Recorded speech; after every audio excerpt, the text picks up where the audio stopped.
Pessoal, tema de hoje, aplicação dos recursos de eletroterapia nas lesões do ombro, certo? Então, como que eu queria começar discutindo isso aqui com vocês? Primeiro, explicando o porquê que eu gostei bastante desse tema e achei até legal que ele ganhou lá na votação do Telegram. Por quê? Porque normalmente vocês sempre me veem aí defender, né? Que o paciente tem que fazer exercício, fortalecimento, exercício de mobilidade, tal. Só que muitas vezes a gente pode ter efeitos adicionais aos nossos resultados, às nossas terapias, quando conciliar, né, o uso de modalidades terapêuticas, seja para analgesia, seja para processo inflamatório, seja para melhora da ativação muscular. Então, eu acho muito legal esse tema porque normalmente a gente fica defendendo bastante, né, exercício, mas a gente pode ter efeitos adicionais quando a gente sabe utilizar uma modalidade, quando a gente utiliza de uma forma correta, como as evidências demonstram, etc. E aí eu vou discutir um pouco sobre vocês, como pediram lá no tema, que é o que utilizar e quando utilizar, e aí eu adicionaria aí mais uma palavra nesse tema que seria por que utilizar, né? Então, como eu disse para vocês, o que vai embasar minha fala aqui são 2 artigos que eu mandei lá no meu canal do Telegram, 2 revisões sistemáticas que avaliaram a influência de modalidades terapêuticas, como por exemplo TENS, laser, ondas de choque, ultrassom, etc., nas lesões de ombro, tá? Uma é sobre síndrome do impacto fechada e uma outra avaliou várias lesões, né? Vários tipos de lesões e como que a gente poderia trabalhar em cima delas, e é isso que eu vou discutir aqui com vocês, tá bom?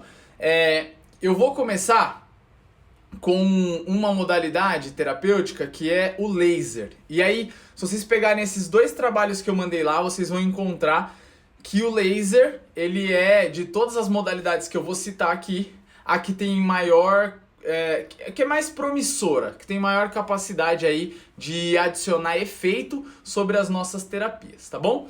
Mas eu vou abrir essa live falando uma coisa que eu sempre falo para os meus alunos da graduação, que eu dou aula de recursos de eletrotermofototerapia para eles, né? Esses recursos não irão tratar o seu paciente. Você não trata um paciente utilizando só eletroterapia, só termoterapia, só a fototerapia, né? Que é o laser que a gente vai abrir falando dele. Isso não resolve o problema do paciente. Essas abordagens, elas têm que ser algo que vai facilitar ou adicionar efeito sobre as suas abordagens terapêuticas, principalmente baseadas em cinesioterapia. Exercício, de fortalecimento, controle motor, ganho de capacidade muscular, ganho de capacidade física, mobilidade, etc. Então, o que resolve o problema de qualquer paciente é devolver a capacidade funcional dele. E você só consegue fazer isso para o seu paciente quando você expõe ele a estratégias baseadas em exercícios. Então, qualquer uma dessas revisões temáticas que eu mandei para vocês lá no meu canal do Telegram, vocês vão ver que a melhor abordagem para tratamento de lesões do ombro, principalmente as lesões degenerativas, que são as mais comuns aí do nosso dia a dia da clínica, é você utilizar uma abordagem baseada em exercício. Só que você pode utilizar recursos adicionais a essa abordagem.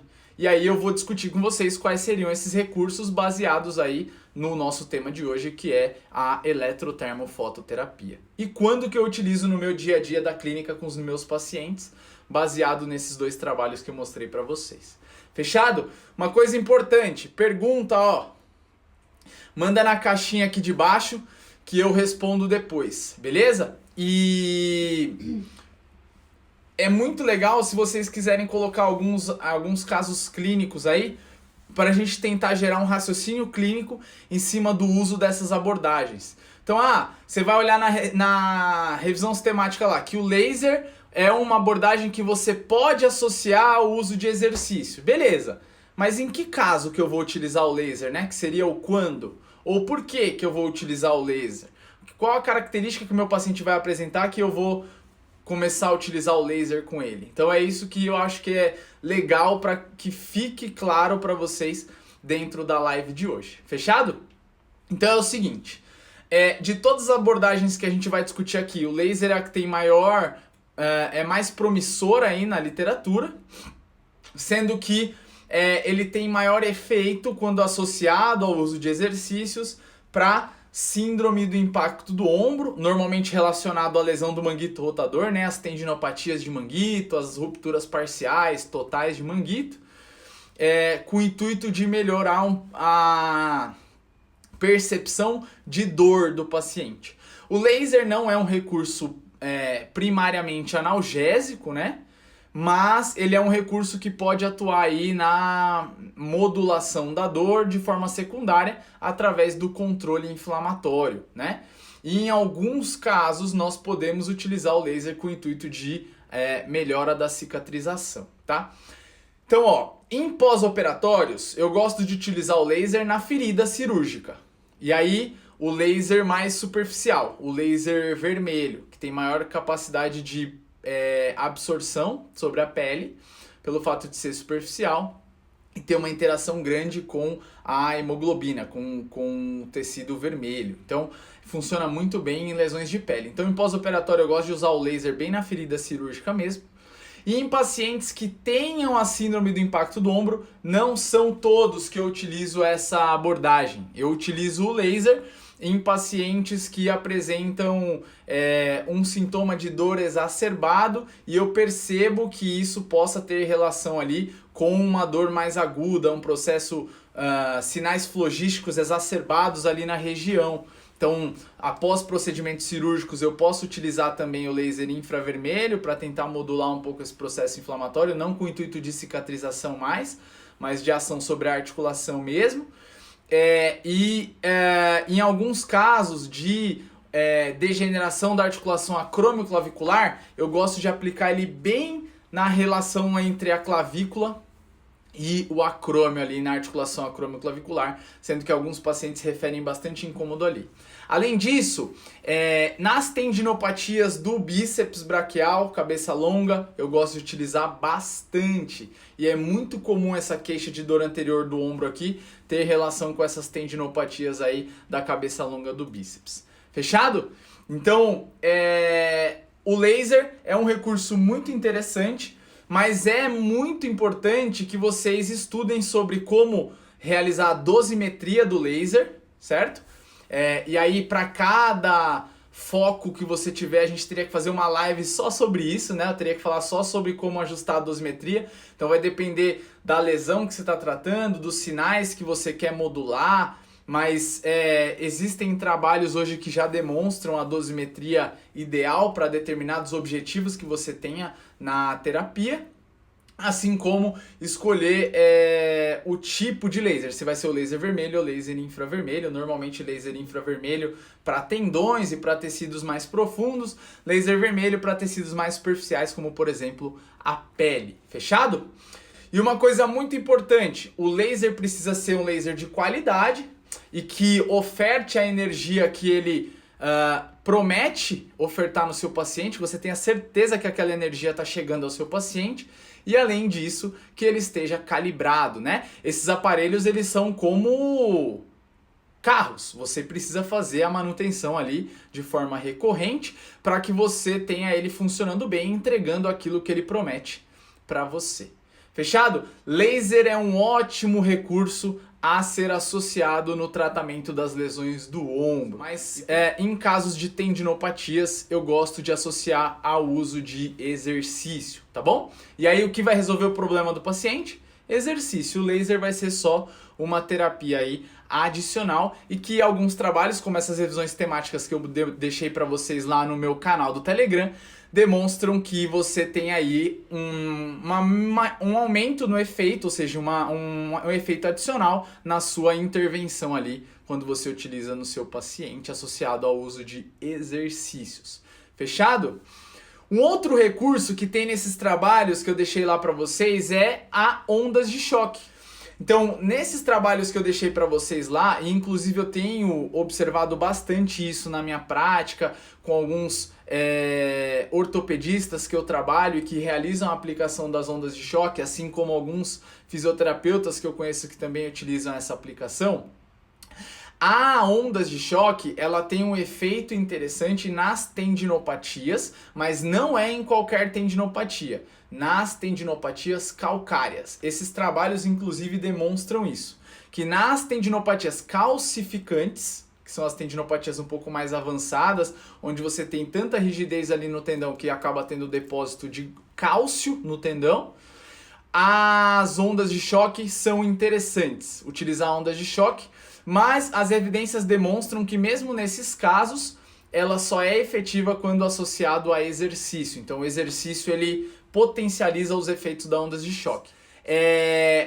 Só que nas tendinopatias não calcificantes, não adianta utilizar, não tem efeitos adicionais. Então, numa tendinite, numa tendinose mais controlada, que não tem esses sinais aí de calcificação, exercício, você pode associar o uso do laser, mas o que vai resolver o problema do paciente é a exposição gradual às cargas sobre o tendão. Lembra sempre disso. E aí, de novo, eu vou falar, essa é a mensagem de hoje. Esses recursos não tratam o seu paciente. Não adianta o seu paciente ir na clínica só fazer laser com você, só fazer TENS, só ir fazer ondas de choque, né? Você precisa adicionar ao uso dessas modalidades o exercício, fechado? E eu vou tentar desenvolver um pouquinho do raciocínio clínico de vocês, de como que eu penso isso aí ao longo dessa live, principalmente quando a gente estiver discutindo aí alguns casos clínicos ou algumas dúvidas do dia a dia da clínica de vocês, com os pacientes de vocês, fechado? Fala. Então é o seguinte, pessoal, além das ondas de choque que funcionam muito bem, mas sempre associado a exercício, certo? A gente também pode utilizar a eletroestimulação neuromuscular, né? Então vocês ouvem falar muito sobre a associação de exercícios de fortalecimento ao uso de eletroestimulação, as correntes de contração muscular, né? A russa, o FES.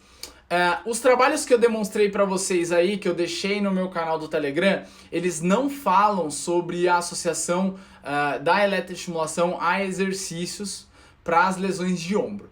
Mas eu confesso para vocês que mesmo não encontrando muitas evidências sobre isso na literatura, quando eu estou trabalhando em pós-operatórios, principalmente sobre o deltoide, que é um músculo que tem uma inibição artrogênica muito grande. Para quem não sabe o que é inibição artrogênica, é fácil encontrar aí em alguns vídeos meus no meu IGTV lá, e também no meu YouTube tem algumas aulas falando sobre eletroestimulação. Mas basicamente é uma inibição muscular a partir do momento que você tem uma lesão articular. E isso é muito claro em pós-operatórios. O deltoide no ombro, ele é equivalente ao quadríceps nas lesões de joelho. Então o LCA lá, todo mundo aqui já deve ter visto um pós-operatório de LCA, e o quadríceps do cara tá morto, né, depois do pós-operatório. No ombro, o deltoide, ele inibe muito depois do pós-operatório, ali no pós-operatório imediato, porque alguns portais passam próximo dele, tem que afastar ele às vezes, é um músculo que normalmente está muito inibido. Então eu gosto de utilizar bastante eletroestimulação nessas fases iniciais sobre o deltoide, mas a eletroestimulação com contração muscular, ela só funciona se você associar a contração voluntária do paciente. Então é muito importante você associar a contração voluntária do paciente, beleza? Então eu gosto de utilizar a eletroestimulação neuromuscular no deltoide e em alguns casos nos músculos do manguito, ali nos rotadores externos do ombro. Quando? Quando existem altos graus de lipossubstituição. O que seria lipossubstituição?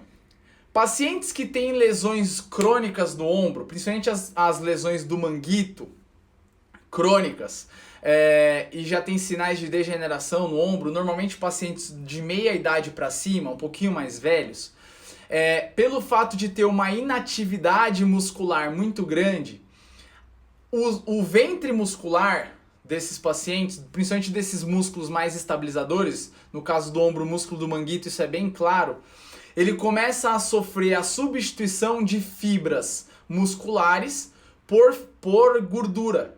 Então você começa a ter depósito de gordura no músculo e fibras que antes eram músculo, fibras musculares, começam a se tornar gordura. Então nesses casos de lipossubstituição, essas fibras começam a ser substituídas por gordura por conta da inatividade daquele músculo.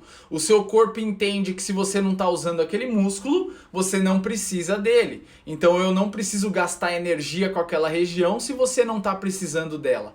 Então ele começa a substituir essa fibra muscular por gordura e a gente chama isso de lipossubstituição. Substituição por gordura de uma fibra muscular. Nesses casos, em lesões mais crônicas do manguito, onde você tem altos graus de lipossubstituição, e a gente avalia isso através de uma escala que se chama escala de Guttalier, em inglês, em francês, Guttalier. Depois vocês podem procurar aí no Google ou no PubMed se vocês quiserem. A escala de Guttalier, ela classifica o grau dessa lipossubstituição. Então, em pacientes que tenham um grau de lipossubstituição avançado, eu gosto de utilizar a associação com a eletroestimulação aí para contração muscular durante os exercícios de fortalecimento, principalmente nos movimentos de rotação externa do ombro, para os músculos rotadores externos, infraespinal e redondo menor. Quando eu utilizo a eletroestimulação, eu vou fazer com que uma fibra que virou gordura vire músculo de novo? Não. A partir do momento que você teve a lipossubstituição, esse músculo não volta a ter fibra muscular naquela região, beleza? Mas você tem a capacidade de melhorar a capacidade de contração, de ativação daquele determinado grupo muscular associado ao exercício. Então, eu uso sim com os meus pacientes a eletroestimulação neuromuscular envolvida durante os exercícios, principalmente exercícios de elevação e abdução, com o intuito de recrutar o deltoide, que é um músculo muito importante para as atividades funcionais dos nossos pacientes e para a estabilização do ombro acima de 90 graus. Assim como eu gosto bastante de utilizar a eletroestimulação neuromuscular nos rotadores externos de ombro, quando eu estou trabalhando a rotação externa dos meus pacientes ali, principalmente se ele tiver uma dificuldade grande de ativação dos rotadores externos do ombro, com altos níveis aí de inibição muscular. Fechado? Beleza? Vocês devem estar pensando aí, e analgesia, né? O João não vai falar de analgesia? Se vocês olharem os trabalhos que eu coloquei aí para vocês, o uso do TENS ou de correntes analgésicas não adiciona nenhum efeito no tratamento das lesões de ombro do seu paciente que tem síndrome do impacto ou outras lesões, como capsulite adesiva, artrose, lesão do manguito. Então, como existem outras formas de você gerar analgesia no seu paciente mais rápida, como por exemplo, uma tendinopatia do manguito. Se você fizer um exercício isométrico, normalmente a dor dele já diminui. Só de você fazer um exercício isométrico ali de 3 minutos. Não faz muito sentido você utilizar as correntes de eletroanalgesia durante a sua terapia, porque você perde muito tempo na sua terapia, né?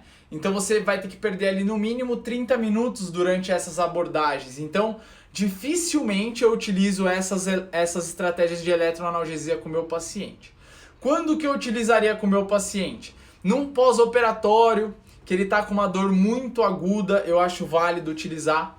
Para quem trabalha com esporte, que fica com o atleta às vezes concentrado num hotel o dia todo, pode fazer o que quiser com o atleta ali o dia todo, eu acho válido utilizar. Mas na clínica, quando eu tenho 1 hora com o meu paciente, eu prefiro orientar bem ele de estratégias que ele pode utilizar em casa, certo? Para gerar diminuição da dor, certo? do que utilizar ali uma estratégia de eletroanalgesia. Quando eu quero, por exemplo, e aí é o que eu estava falando um pouquinho de raciocínio clínico com vocês, certo?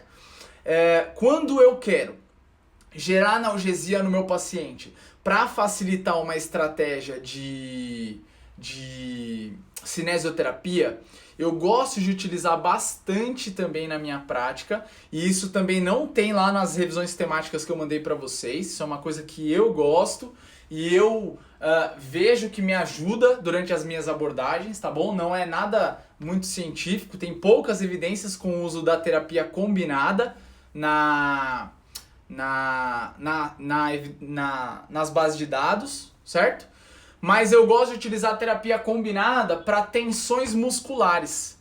Paciente que não gosta muito do toque, de liberação miofascial, de massagem, de relaxamento, eu gosto de utilizar a terapia combinada para diminuir tensões musculares que possam estar associados a sintomas de dor dele, para promover relaxamento e depois eu conseguir realizar, por exemplo, um exercício, alguma abordagem baseada no movimento. Então, Frank, não acho válido associar exercícios do ombro com o uso do TENS, se o objetivo do TENS for gerar analgesia durante a realização do movimento. Isso não vai acontecer, tá bom? Não é algo que, não é uma técnica que tenha muita evidência, que funcione, e eu não utilizo no meu dia a dia não, certo? A terapia combinada eu gosto de utilizar para relaxamento muscular. Se o paciente tem medo de choque, eu prefiro usar massagem, lógico, mas é mais uma ferramenta que vocês podem ter na mão aí, que eu acho que vale a pena vocês testarem com os seus pacientes, tá bom? Tanto a corrente interferencial quanto o TENS, Thaís, são duas correntes efetivas em gerar analgesia. Eu prefiro utilizar a interferencial porque, como ela é uma corrente de média frequência, ela é mais confortável para o paciente, mas o resultado final das duas não tem diferença, é exatamente o mesmo. Então, se você não tem a corrente interferencial na sua clínica, você pode usar o TENS sem nenhum peso da consciência, que o seu resultado vai ser exatamente o meu, que tem corrente interferencial, se eu usar em algum momento, tá bom? Mas para o paciente, a corrente interferencial, pelo fato de ser de média frequência, ela é mais confortável, então eu prefiro utilizar ela, beleza? Então, ó, a analgesia não adiciona efeito sobre as suas terapias, mas em algumas lesões aí mais agudas, ou quando o paciente está num pós-operatório, eu acho válido utilizá-las, tá bom? Isso, o TENS nesses casos aí, Estevão, mais para pós-operatório, etc. Tá bom? É uma alternativa legal, mas quando você pode perder um tempo grande da sua terapia utilizando ele. Se você tem outras coisas mais importantes, tem outras prioridades para utilizar ali na sua terapia, o TENS não faz muito sentido porque você perde muito tempo. Fechado? Se eu tenho que fazer exercício com o cara, eu vou perder meia hora fazendo TENS? Não faz sentido, né? Eu posso pedir para ele fazer um gelo depois na casa dele, que já vai ajudar a modular a dor também. Eu posso até pedir para que ele compre um aparelho de TENS, que hoje é R$200, R$300, para ele fazer na casa dele depois. Ele não precisa pagar R$200 na clínica para fazer isso comigo, certo? Sendo que eu poderia realizar outras abordagens mais importantes ali com ele, mais específicas com ele. Beleza? Então assim, não que é errado usar, que você não deve usar, mas às vezes você tem que ter prioridades. Então, dentro das minhas prioridades, normalmente eu não utilizo as correntes de eletroanalgesia, tá bom? A não ser que esteja muito agudo e eu realmente queira priorizar essa estratégia. Mesmo em capsulite adesiva, o paciente está com muita dor, eu prefiro utilizar técnicas de relaxamento muscular e já começar com algumas estratégias de ganho de mobilidade, mobilidade ativa assistida, etc.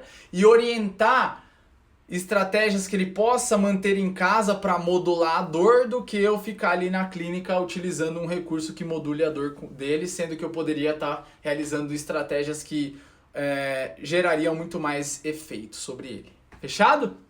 Beleza? Cláudia, ultrassom. Eu utilizo ultrassom na minha prática?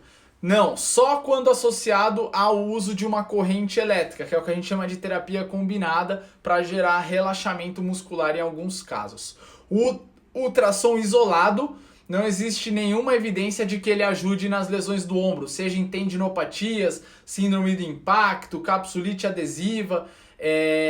Você não tem evidências fortes aí de que ele possa utilizar, e eu também não vejo uma boa capacidade aí de adicionar ele dentro do meu raciocínio clínico das lesões dos meus pacientes, certo? Dores crônicas, prioriza analgesia ou exercício? Não precisa nem responder, né? Bota o cara pra pegar peso, bota ele pra levantar o braço lá em cima, faz isso de uma forma gradual, que existe uma chance gigantesca dele diminuir a dor, muito mais do que se você deixar ele deitado na maca fazendo choquinho ali. Certo?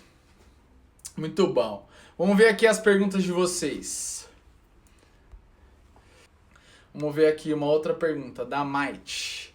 Lesão total do supraespinal, sem reparo cirúrgico. Paciente de 65 anos, tem lesão há 3 meses. Deixa eu ver aqui se eu consigo ver o resto. Quando que eu utilizo... Não dá para ver o resto, mas quando que eu utilizaria, para vocês entenderem um pouco do raciocínio clínico, quando que eu utilizaria um recurso de eletro com um paciente desse? Vamos supor que esse paciente tem lá a lesão do manguito, mas ele tá muito sintomático, tá muito dolorido. O que que eu utilizaria com esse paciente? Primeiro, eu poderia utilizar ali uma estratégia de relaxamento, como por exemplo o uso da terapia combinada, se ele tiver uma compensação de trapézio superior, que é muito comum, elevador da escápula, eu gosto de fazer um pouquinho aqui no trapézio. Se tiver uma associação dos sintomas ali com a região mais posterior do ombro, abaixo da espinha da escápula aqui, por exemplo, no infraespinal, eu gosto de utilizar a terapia combinada ali para gerar um pouco de analgesia, diminuir tensão. E depois, ripa, negão. Senta o pau nesse cara, velho. Exercício, certo? Exercício. Você relaxou ele, ele vai estar mais capaz de suportar as cargas, porque ele vai estar mais sossegado. Então ele vai estar mais confiante para movimentar aquele braço. Aí é a hora de você intervir e começar a colocar ele para trabalhar, certo? Então você tenta gerar uma estratégia de bem-estar nele para depois pau na máquina, que é o que realmente vai resolver. Então o que eu queria deixar bem claro para vocês, todos esses aparelhos que eu mostrei, o objetivo deles é facilitar alguma abordagem de cinesioterapia que você vai realizar com esse paciente. Então eu vou fazer a terapia combinada, por exemplo, para relaxar ele e eu conseguir entrar com exercício, coisa que eu não conseguiria fazer se ele tivesse com muita dor, muito incômodo, muito rígido, certo? Depois eu fiz um exercício pesado lá, por exemplo, pro tendão era a tendinopatia do manguito, né? Pros rotadores externos. E ele ficou com um resquício de dor aqui, de incômodo na inserção dos rotadores externos, na cabeça do húmero aqui. O que eu poderia fazer? Para ele ir embora bem para casa e talvez eu conseguir modular um pouquinho mais esse processo, eu poderia utilizar um laser infravermelho ali, para ajudar ou dar a condição desse indivíduo de suportar melhor essa sobrecarga. Normalmente com uma dose com o objetivo de melhorar aí a regeneração do tendão, na verdade melhorar um pouco o estímulo proliferativo que eu gerei naquele tendão com o uso da carga sobre ele, do exercício sobre ele, certo? ESP postural, calcificação do supra, o laser ajuda? Eu pensaria mais na associação do exercício com as ondas de choque, fechado? Vamos ver aqui. Quando utilizar parâmetros de contração muscular no TENS? Ô Milene, essa pergunta é legal porque é o seguinte, ó, todo mundo acha que a corrente russa ou FES, que são correntes de contração muscular, né? Mas se você não tiver nenhuma dessas correntes na sua clínica e você tiver um TENS, você também pode utilizar o TENS como uma corrente de contração muscular. Se você atingir o limiar motor do seu paciente, você já está realizando contração involuntária através da ação da corrente sobre o motoneurônio inferior. Então, você já está utilizando uma corrente de eletroestimulação neuromuscular para contração muscular. Você pode associar até mesmo o TENS com o intuito de contração, aí sim, com o exercício, se o seu objetivo for trabalhar um pouquinho em cima da inibição artrogênica. Certo? Ó, essa pergunta é boa, que eu não falei disso. Crioterapia e a terapia com uso do calor. Quando que eu indico? Coisa linda, Thaís. Boa pergunta. Ó, numa capsulite adesiva, por exemplo, eu posso indicar tanto o gelo quanto o calor. Todo mundo tem dúvida na capsulite. Por quê? Um paciente que eu observe que os sintomas dele ali têm relação com uma rigidez muscular, uma contração muscular reflexa à dor, espasmos musculares e tal, eu gosto de indicar o uso de bolsas de água quente ali, principalmente à noite, antes de dormir, para ele conseguir dormir mais sossegado, ajudar ali para ele conseguir dormir bem, algo que ajudaria bastante na modulação da dor. E para o mesmo paciente que tem o mesmo diagnóstico, capsulite adesiva, eu indicaria o uso do gelo? Indicaria. Vamos supor que um dia eu peguei mais pesado com ele e ganhei muita amplitude e eu acho que eu perdi um pouquinho a mão. Eu me empolguei ali e eu acho que eu judiei muito dele. O que eu posso falar? Ó, Dona Maria, quando você chegar em casa, coloca um pouquinho de gelo aí no ombro, porque eu acho que eu peguei bem pesado hoje e pode ser que a senhora fique um pouquinho mais dolorida, mas isso é normal, é porque realmente a gente tá ganhando mais amplitude, tá exigindo mais do ombro, só pra gente ajudar a diminuir um pouquinho aí esse incômodo, a senhora pode fazer o gelo lá, bem na região onde eu quiser, né? Aqui na região mais anterior, na região posterior, depende do movimento que eu tenha ganhado. Então, quando que eu utilizo gelo? Quando o meu objetivo é a analgesia mais voltado para o controle de um determinado estímulo que eu posso ter gerado no paciente ou no momento em que ele esteja muito agudo. Quando que eu utilizo calor? Quando o meu objetivo é relaxamento muscular, principalmente em pacientes que tenham muita tensão muscular, rigidez por conta da dor, eu acho que o calor é muito legal e é algo que ele pode fazer sozinho. Ele não precisa depender de você para isso e entra um pouco no que a gente chama de educação do paciente e autoeficácia, né? A capacidade que ele tem de lidar com os sintomas dele sozinho, lá na casa dele, sem precisar ligar desesperado para você ou mandar mensagem desesperado para você no WhatsApp. Isso faz com que ele participe ativamente do seu processo de reabilitação. Uma outra coisa legal, para ganhos de amplitude de movimento, você pode utilizar o calor para melhorar a extensibilidade do colágeno. Quando você aplica calor sobre uma articulação, você tende a diminuir a viscosidade do líquido sinovial, o líquido fica mais fluido, você aumenta a capacidade que o colágeno tem de se distender. Então, se tiver a possibilidade, de novo, você tem que tomar cuidado para não perder muito tempo com isso na sua terapia se você tiver pouco tempo. Mas se tiver a disponibilidade, você pode adicionar um recurso de calor antes de estratégias de ganho de mobilidade, em pós-operatórios, durante a capsulite adesiva. Lógico que nunca em fases da reabilitação em que o seu paciente esteja com um processo inflamatório vigente, um processo inflamatório ali agudo, porque isso pode exacerbar o processo inflamatório quando você associa ao calor. Fechado? Muito bom, muito bom. Nilo, não gosto de exercícios pendulares, não uso, tá bom? Não uso. Vamos ver aqui. Eles não ajudam muito no ganho de mobilidade, não.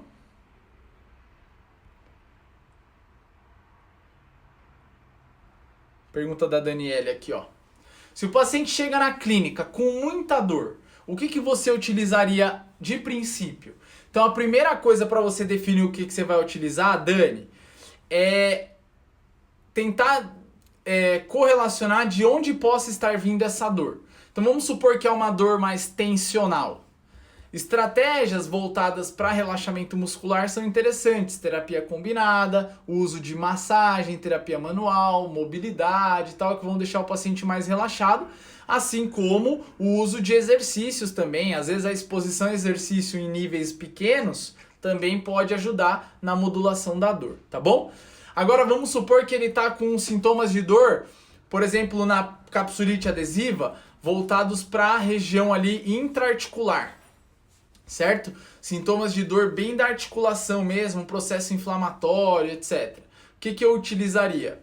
Como eu disse para você, se estiver agudo demais mesmo, aí sim eu utilizaria estratégias analgésicas, como por exemplo o uso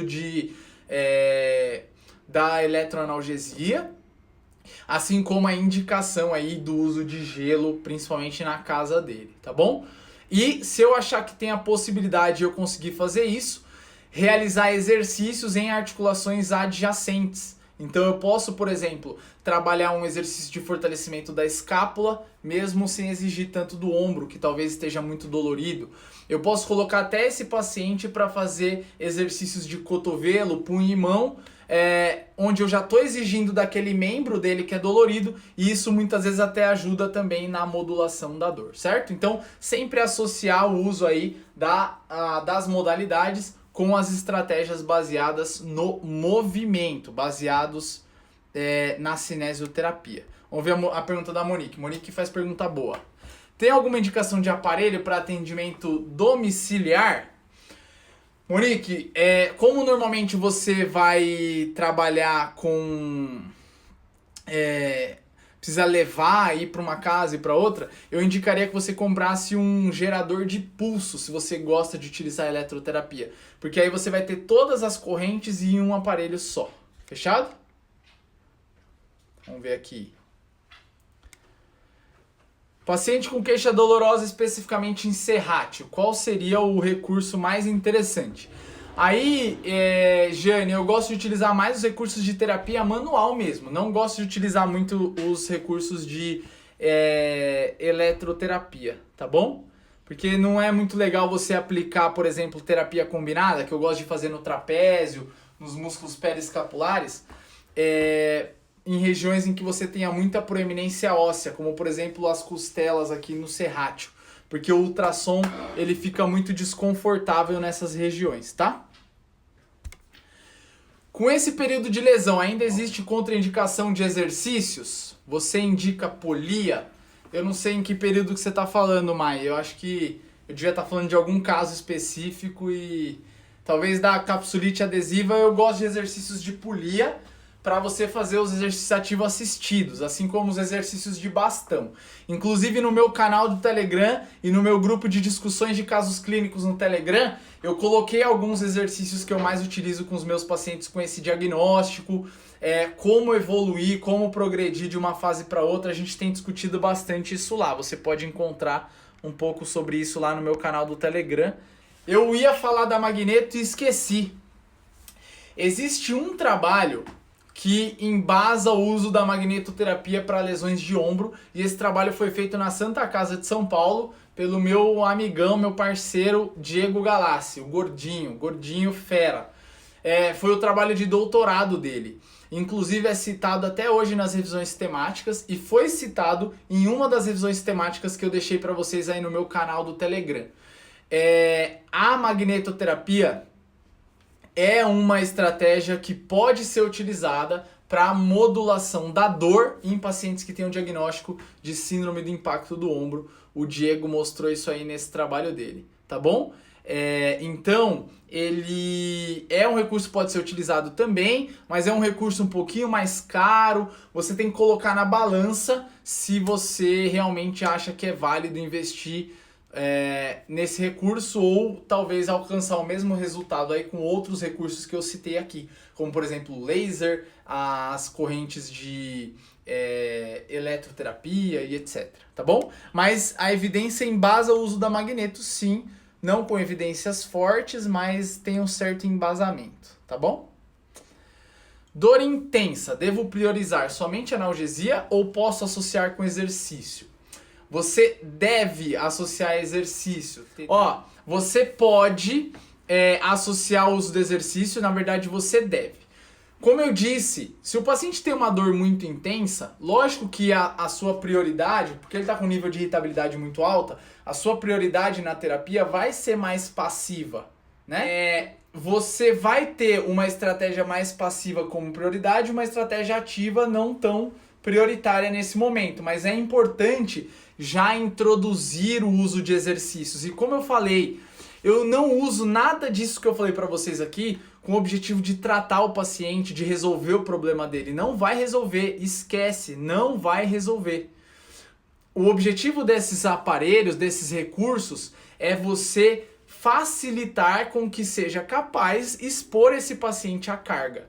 Então, todo o raciocínio do uso desses aparelhos é para você ajudar a diminuir algum sintoma que possa estar atrapalhando na sua exposição à carga, assim como você utilizar esse aparelho para modular algum processo que você possa ter gerado depois de você ter utilizado o exercício com aquele paciente. Então sempre vai ser algo complementar, nunca vai ser algo protagonista, certo? Nunca vai ser um protagonista, sempre tem que ser um coadjuvante na sua terapia. Fechado? Boa pergunta, gostei. Vamos ver aqui. Karenzita, como é que eu não ia responder a mensagem da minha filhote, meu? Joãozinho, você utiliza a russa em pacientes crônicos? Acha que tem resultado depois de tanto tempo? Então, Karen, se for um pós-operatório tardio, eu já não acho que vale tanta pena.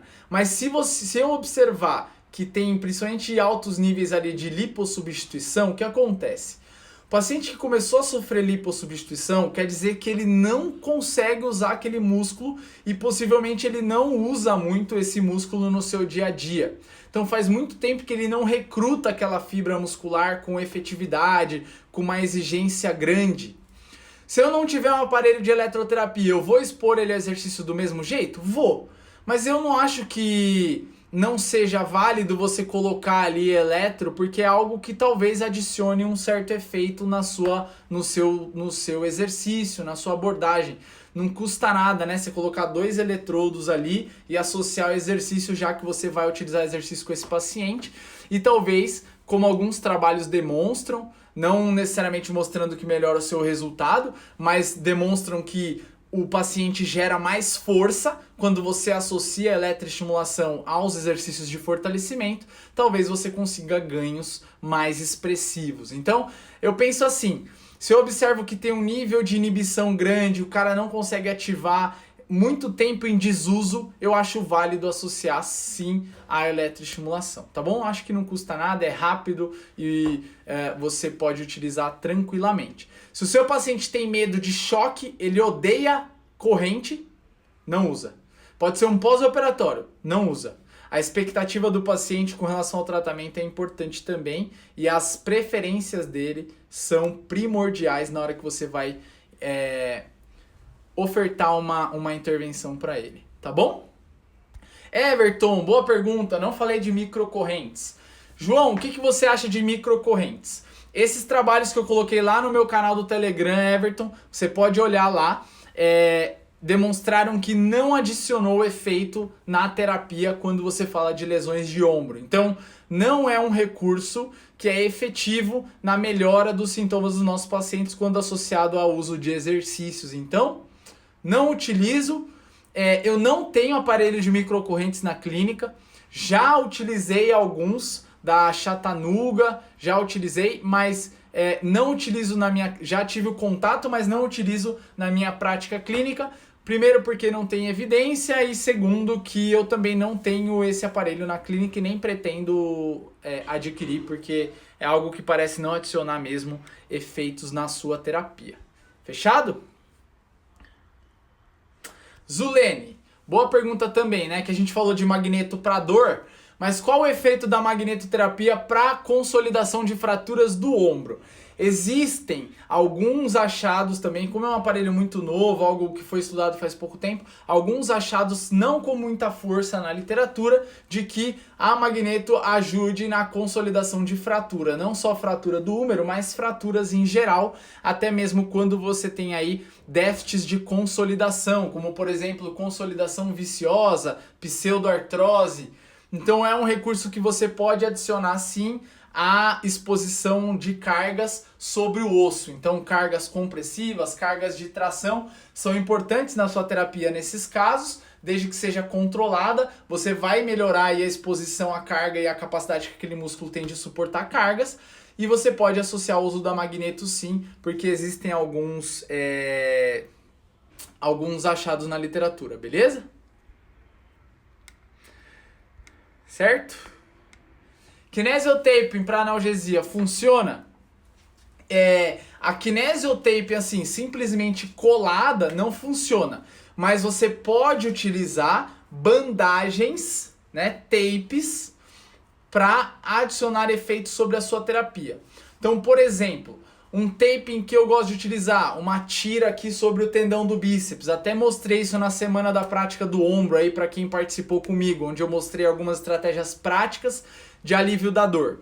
A kinésio, especificamente, aquela coisa de ativa colando para um lado, inibe o músculo colando para o outro, etc. Ela não traz grandes efeitos não, Fê. Mas você pode utilizar a bandagem no ombro, às vezes a bandagem rígida para gerar estabilidade, ou para tentar melhorar um pouco ali alguma estratégia de estabilidade, ou as tiras ali para tirar a sobrecarga de determinado tendão, tá bom? Mas para analgesia não tem evidência não, fechado? E eu não uso também kinesiotaping com a técnica prevista da kinésio, sabe? Ozonioterapia. O que a gente tem sobre ozonioterapia na literatura? Nada. Ozonioterapia tem poucas evidências de que funcionem, certo? Pouquíssimas evidências de que funcionem em lesões musculares e tal.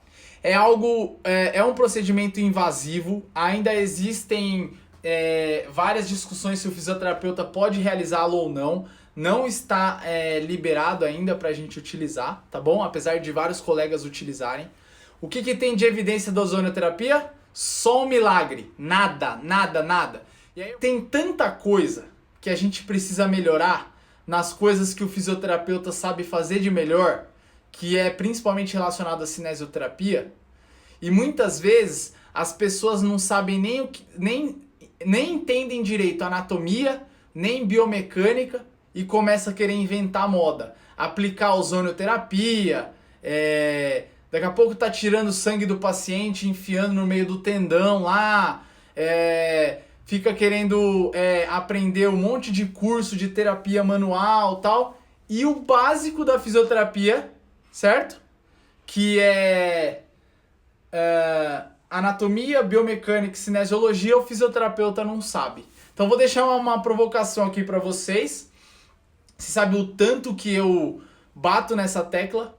Cara, entende anatomia, entende biomecânica, entende como que você pode expor o seu paciente à carga, a exercícios primeiro, para depois você pensar em estratégias milagrosas para melhora da dor. E de novo, nunca vai ter uma técnica milagrosa para melhorar nada, certo? Então, a fisioterapia é uma profissão do movimento. O fisioterapeuta precisa entender de movimento, e principalmente saber como aplicar movimento no seu paciente. Então essas técnicas aí, como por exemplo ozonioterapia, bandagens milagrosas, etc. Isso daí nunca vai funcionar. Nunca vai funcionar, certo? Porque muitas vezes não é nem da alçada do fisioterapeuta, como por exemplo ozonioterapia, que é algo invasivo, e não tem evidência ainda que funcione, tá bom? Então, foca no que a fisioterapia faz de melhor, que é exercício, botar o paciente para levantar peso lá no braço, que é o que vai melhorar, tá bom? E eu espero que vocês tenham entendido aí o meu raciocínio com relação às lesões, do ombro com o uso da eletroterapia, fechado? E até a próxima, pessoal. Se ficou alguma dúvida ainda, pode me mandar lá no direct e a gente se fala por lá. Fechado? Fisioterapia é uma profissão do movimento. Fisioterapeuta devolve função. Você não devolve função para ninguém sem saber anatomia, biomecânica e cinesiologia. Você só vai saber fazer um exercício bom com o seu paciente que seja voltado para as necessidades do dia a dia dele, das atividades de vida diária dele e para evoluir ou aprimorar as capacidades físicas dele, quando você entender quais são as exigências dentro desse movimento e como que esse movimento deve ser aplicado para ele. Fechado? Então, foca no que a fisioterapia tem de melhor e para de ficar procurando milagre aí, viajando nessas técnicas aí que não servem para nada, tá bom? Beijo, pessoal, até a próxima!